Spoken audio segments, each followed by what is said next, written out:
عند دفن المرأة في قبرها ترى المحارم يتزاحمون على حافة القبر، اسطروا الجنازة، يطوقون المكان كله، اسطروا الجنازة، غطوا الجنازة، اسطروا القبر، اغلقوا القبر، وكل ذلك غيرة عليها وهي في كفنها ميتة.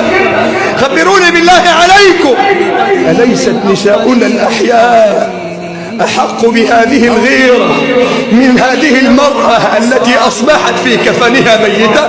أجيبوني، أليست نساؤنا الأحياء أحق بهذه الغيرة من هذه التي أمست في قبرها جيفة؟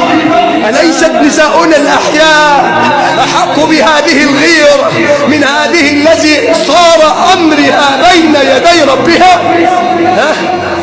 فملابس المرأة تحكي تربية الأب وعفة الأم وغيرة الأخ ورجولة الزوج. لذلك قالوا لمريم يا أخت هارون، ما كان أبوك وما كانت أمك. ذكروها بأخيها وبأمها وأبيها، لأن لبس المرأة العاري دليل على غضب الجبار جل جلاله الله. آدم وحواء لما غضب الحق سبحانه جل في